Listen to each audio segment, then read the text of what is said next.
I mean, I think the main thing we see is, like pets now, there's been a real humanisation of pets that's occurred over the last few years, and it's probably not a discretionary spend area. It's as important as healthcare for humans.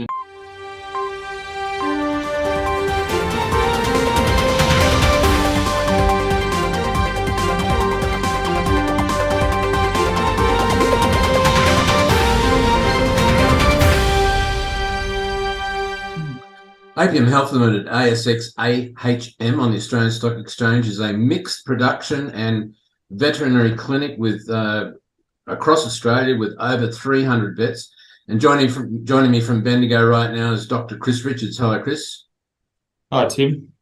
It's good to see you again. And following on from an acquisition in December last year, which was the Hunter Equine, you've just announced a new acquisition of 2 organisations in New South Wales. But before we talk about that, can you please recap on Apiam Health and what the goals of the company are?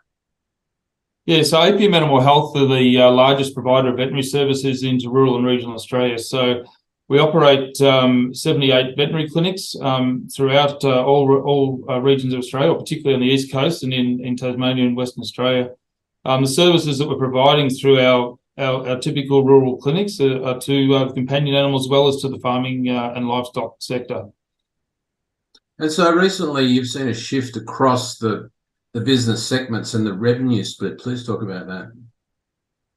Yeah, so certainly over the last 3 or 4 years, we've seen a significant change where our business has grown in our dairy and mixed or typical vet clinics. So initially, the majority of our revenue was coming from our products and services into the intensive animals, into the pig and feedlot industry. But over the last 3 years, we've seen a real transformation in the company where, we now have over 75% of our revenue coming from what people would know as a typical companion animal or mixed animal clinic. So, that's really important for us because it's more resilient earnings. And as a result of the pandemic, the increase in pet ownership and the regional migration that's occurring, it's a very fast-growing business and provides future opportunities for the next 5 to 10 years to capitalise on growth in the veterinary markets.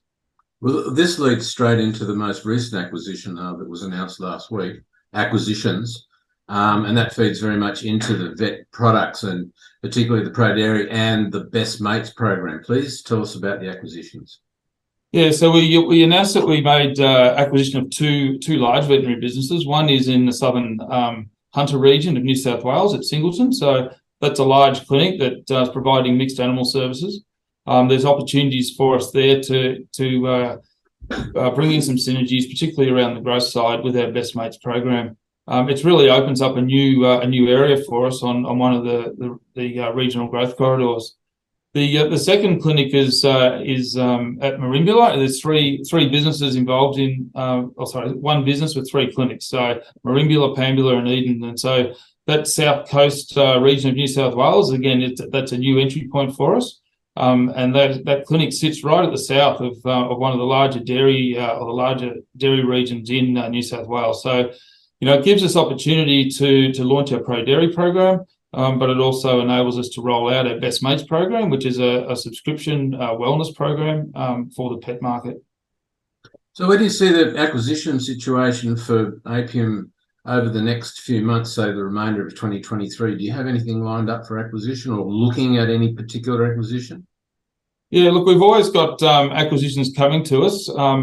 We really are looking at those quality acquisitions that we know that we can get some organic growth out of. So, if we look at, we reported in November that in the period July to October of FY23, acquisitions that we made in the comparative period in FY22 were able to get organic growth of 10.3%. So, and that's because they're large clinics. They also have very good cultures and have motivated staff who are continuing to sign on for multiple years. So that's really what we're doing. We have several clinics come to us, and if the right clinic comes along, then we'll certainly look at the acquisition program. But It's really about, we've made several acquisitions over the last few months. In addition to the ones that you just mentioned, we also acquired one called Harradine and Associates down in southwest Western Australia. And so, we've acquired several clinics over the last 3 or 4 months. So, the next 3 to 6 months, we certainly need to make sure that we bed those down and that we continue to get organic growth across those clinics as well as the rest of our portfolio. It's an amazing business, Chris, and the expansion is very obvious for investors to see. And I would encourage investors to go to Apiam's website and look at their exchange announcements. A company well worth looking at for future growth of your investment portfolio. And Chris, thank you very much for joining us today with that update about Apiam's acquisitions. All right, thank you, Tim.